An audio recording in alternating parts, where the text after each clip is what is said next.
Assalamualaikum warahmatullahi wabarakatuh. Hai teman-teman, jumpa lagi sama saya Indah Rohmalinda, calon guru penggerak angkatan 10. Baiklah, hari ini di video ini saya akan menyampaikan materi mengenai koneksi antar materi, kesimpulan dan refleksi modul 1.1. Mari saksikan. Hai teman-teman, sebelum saya memulai pemaparan video kali ini, ada baiknya saya memperkenalkan terlebih dahulu Bapak fasilitator saya, yaitu Bapak Unseri MPD, dan Ibu pengajar praktik saya, yaitu Ibu Widya Maya SPD, yang telah membersamai saya dalam pendidikan ini. Mari kita saksikan video materi kali ini. Salam guru penggerak, tergerak, bergerak, dan menggerakkan. Nah teman-teman, pada video kali ini saya akan memaparkan tentang refleksi dan kesimpulan dari modul 1.1. Apa yang saya percaya tentang murid dan pembelajaran di kelas sebelum mempelajari modul ini. Yuk kita lihat. Nah, sebelum saya memaparkan video kali ini, saya akan berpantun ria terlebih dahulu ya teman-teman. Yuk kita dengar. Nah teman-teman, ayo kita mulai ya berpantun rianya. Yang pertama yaitu pantun mengenai menuntun kodrat pada. Buka pembelajaran diawali dengan senyuman. Sebelum memulai, ucapkan salam. Mari kita mengikuti perkembangan zaman sesuai kodrat zaman dan kodrat alam. Yuk kita ke pantun yang berikutnya lagi.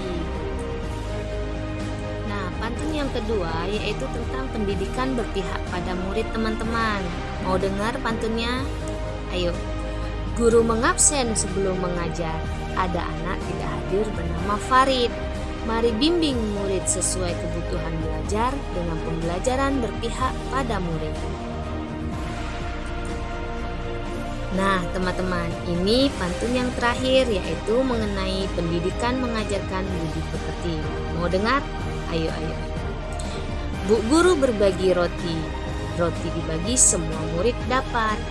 Mari ajarkan anak budi pekerti agar hidupnya selamat dunia dan akhirat.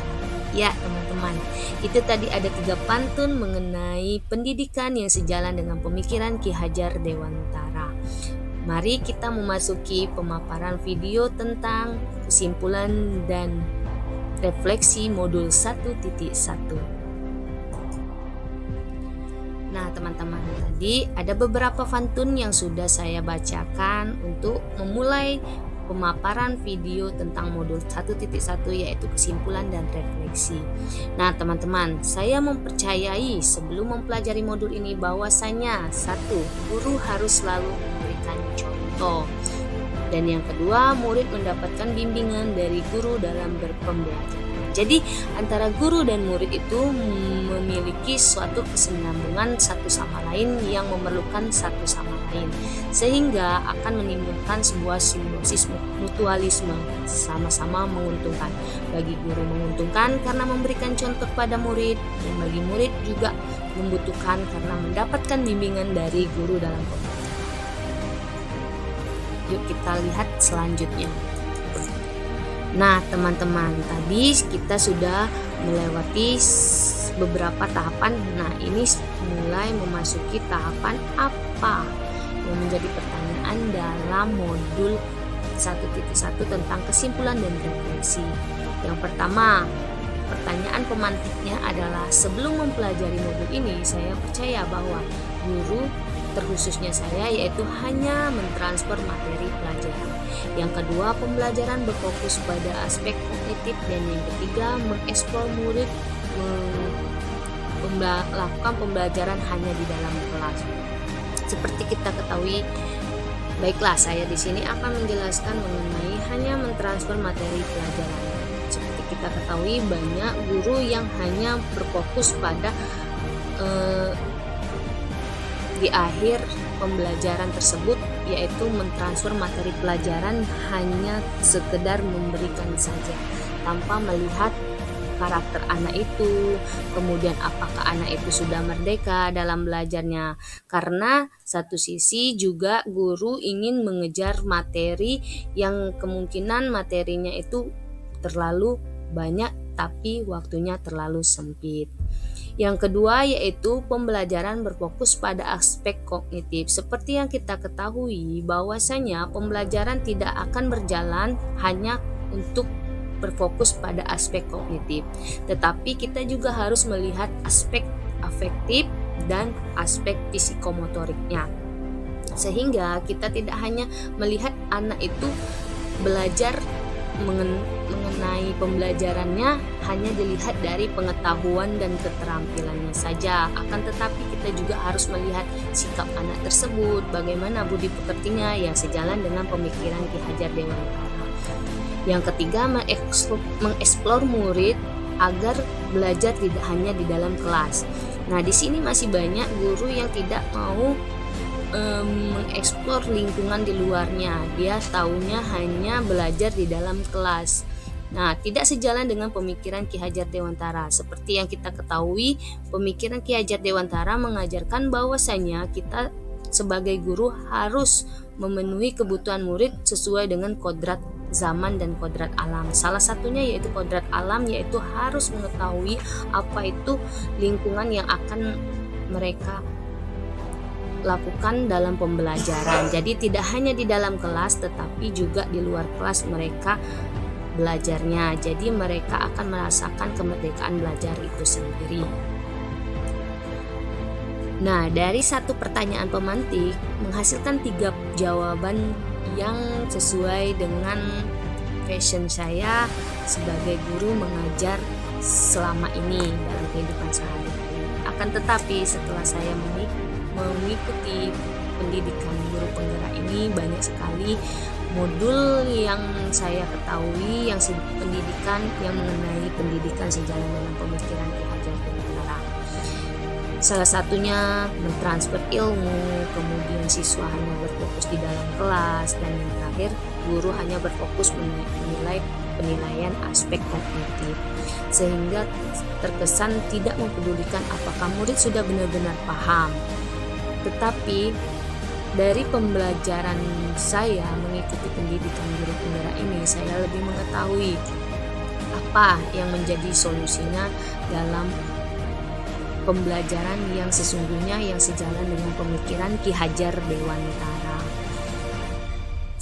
Untuk selanjutnya kita perhatikan apa yang menjadi pengetahuan baru sehingga kita bisa mengetahui hal-hal yang sebenarnya tidak pernah kita lakukan. Setelah mempelajari modul 1.1 ini, jadi tahu apa yang harus dilakukan dalam implementasi sesungguhnya. Nah, kalau tadi pembahasan sebelum mempelajari modul, banyak hal-hal yang sebenarnya saya tidak mengetahui yang sejalan dengan pemikiran Ki Hajar Dewantara.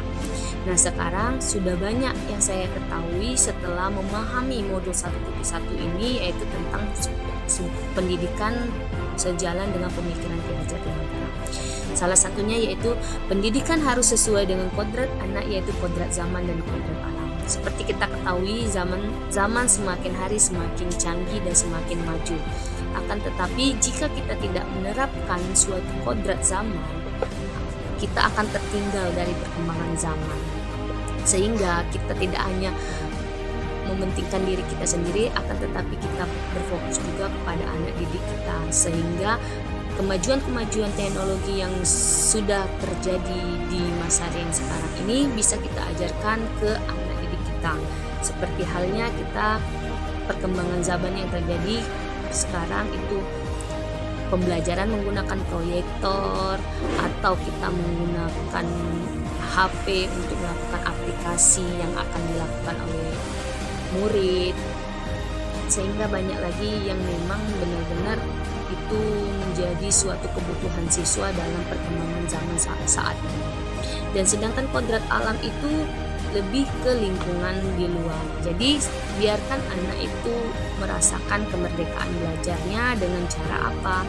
Dengan cara melakukan pembelajaran tidak hanya di dalam kelas, akan tetapi di lingkungan sekolah juga bisa, seperti dia melakukan praktek, jadi dia juga melakukan percobaan-percobaan, sehingga banyak siswa yang tertarik mengikuti pembelajaran tersebut karena mereka memang suka dengan dunia luar.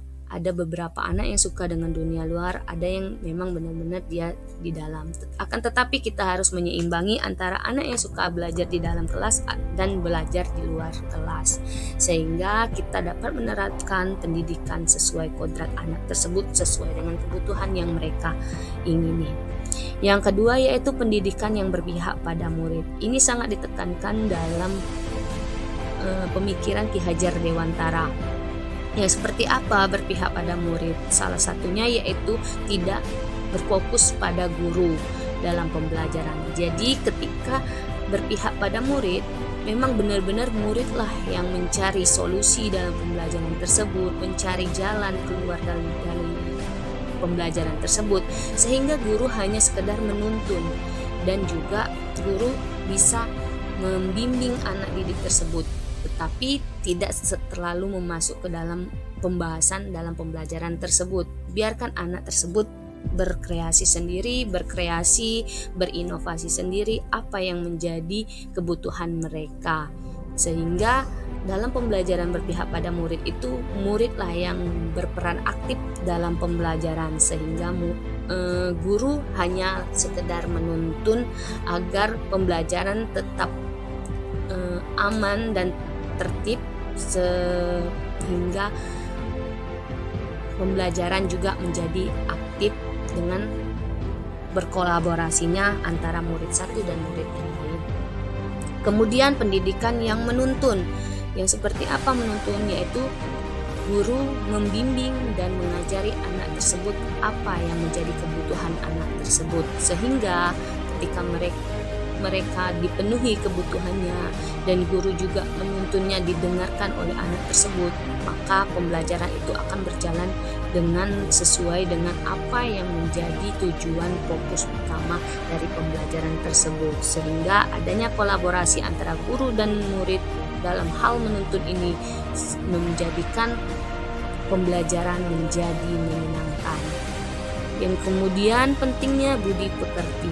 Yang seperti apa pentingnya budi pekerti? Seperti menanamkan etika dan adab, sehingga ketika kita melihat anak didik kita memiliki etika yang bagus, attitude yang bagus, atau adab yang bagus, kita lebih mudah untuk mentransfer hal-hal yang memang benar-benar baik untuk mereka terima, sehingga pembelajaran tersebut tidak hanya dilihat dari pengetahuan dan keterampilan, akan tetapi dilihat juga dari sikap anak tersebut, bagaimana dia melakukan pembelajaran, atau dia aktif, atau dia jujur dalam pembelajaran, atau dia mendengarkan. Jadi etikalah, budi pekertilah yang harus ditanamkan selain sekedar kognitif saja. Yang kemudian harus memberikan kemerdekaan belajar. Jadi ini biarkan dan serahkan kepada murid itu sendiri apa yang menjadi kebutuhan mereka dalam belajar. Tetapi kita tidak terlena dengan sikap murid itu tersebut, sehingga membuat murid tersebut semena-mena dalam pembelajaran semaunya. Kita tetap melakukan kemerdekaan belajar dengan cara apa yang menjadi keinginan mereka, akan tetapi kita tetap memperhatikan yang tidak di luar dari pembelajaran. Dan yang terakhir, pembelajaran tidak hanya berfokus pada aspek kognitif. Seperti yang kita ketahui, banyak guru-guru itu hanya mementingkan pengetahuan dan keterampilan.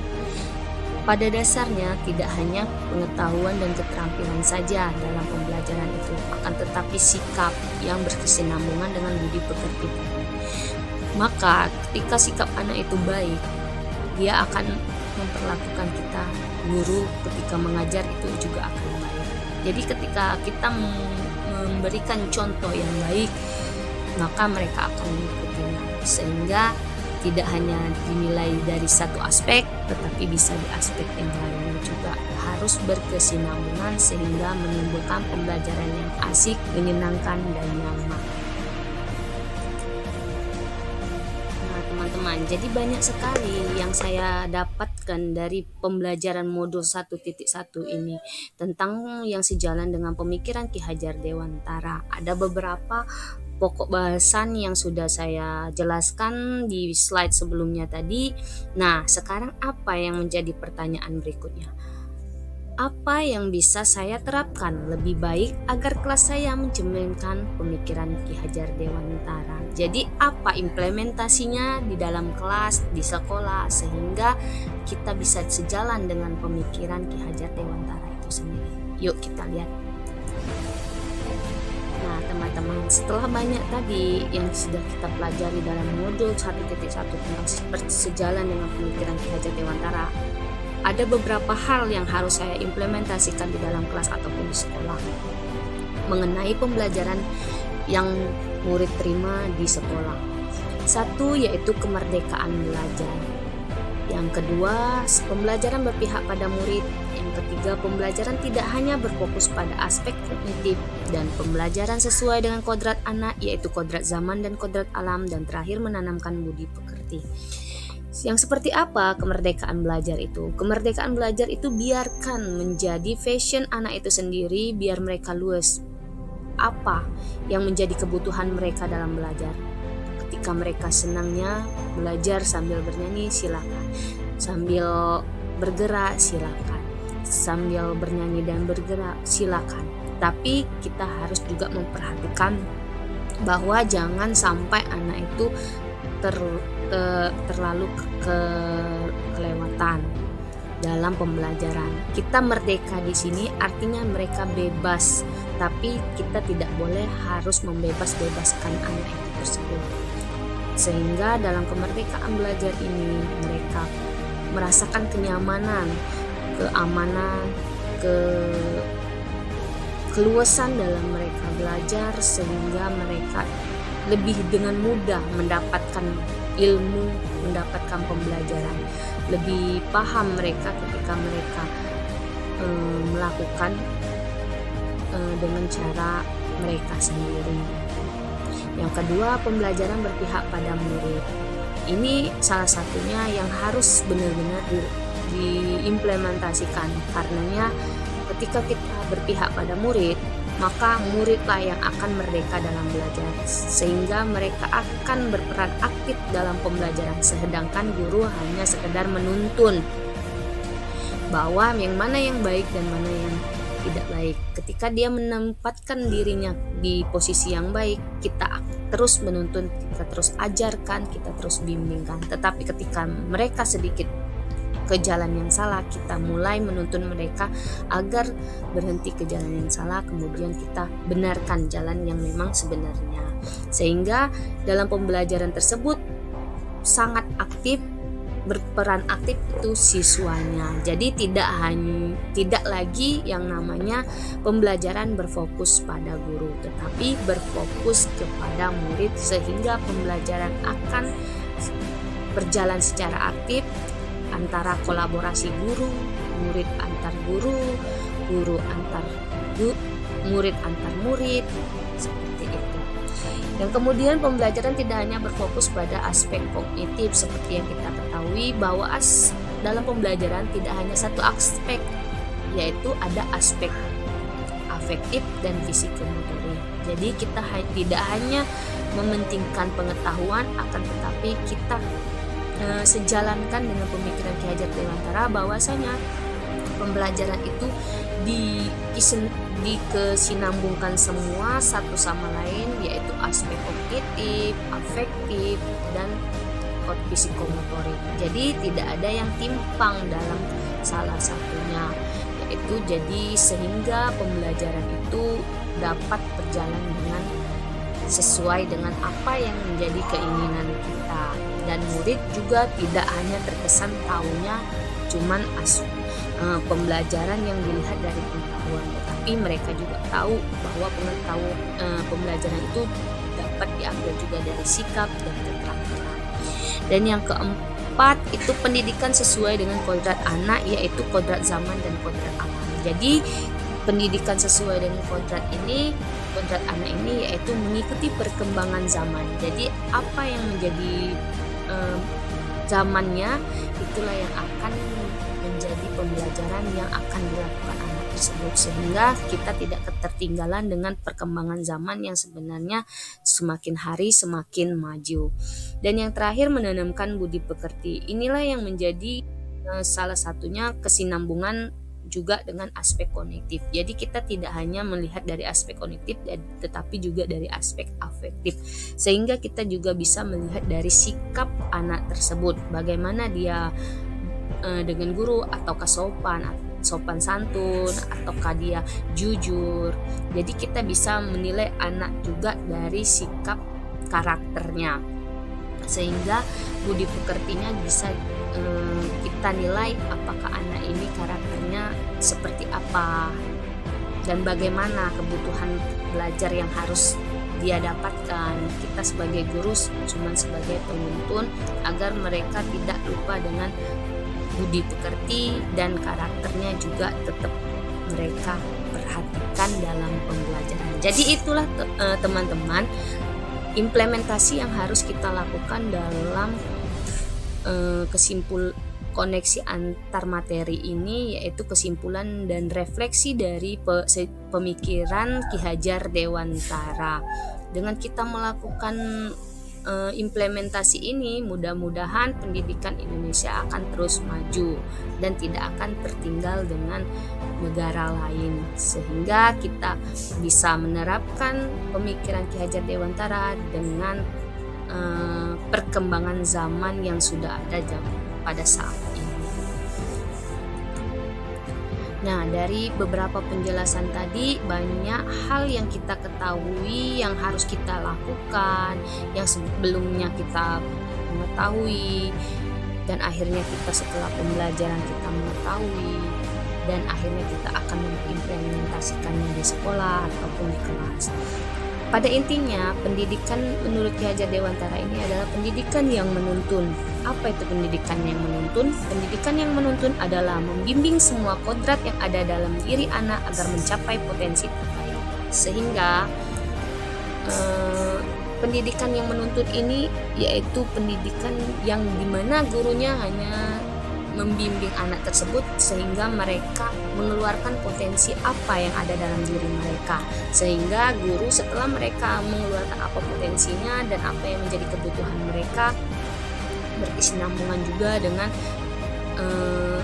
pembelajaran yang berpihak kepada murid sesuai dengan kodrat zaman, yang sesuai dengan apa yang menjadi kebutuhan mereka, sehingga ini sangat penting untuk kita ketahui bahwasanya yang kita ketahui itu cuman sekedar tuturi handayani, tetapi juga kita harus tahu ada pendidikan yang menuntun, sehingga anak-anak yang memiliki potensi baik itu di bidang akademik ataupun non akademik akan tersampaikan dengan cara kita membimbing mereka dengan sesuai dengan apa yang menjadi kebutuhan mereka. Nah teman-teman, jadi banyak hal yang kita ketahui dari modul 1.1 ini, yaitu tentang pemikiran Ki Hajar Dewantara tentang pendidikan, filosofi pendidikan, sehingga banyak hal yang harus kita lakukan ke murid-murid kita yang sebelumnya belum pernah kita lakukan, agar menjadikan pendidikan ini pendidikan yang tidak tertinggal zaman, sesuai dengan kodrat alam dan kodrat zamannya, yang berpihak kepada murid, yang memiliki murid yang berbudi pekerti. Nah, itu beberapa hal yang telah saya paparkan dalam video ini, sehingga menjadi pengetahuan bagi saya dan bisa menjadi inspirasi juga buat Bapak dan Ibu penjuang pendidikan. Mungkin itu sebagian pemaparan yang saya sampaikan. Jika ada salah kata, saya mohon maaf. Salam dan bahagia Bapak Ibu guru penggerak. Wassalamualaikum warahmatullahi wabarakatuh.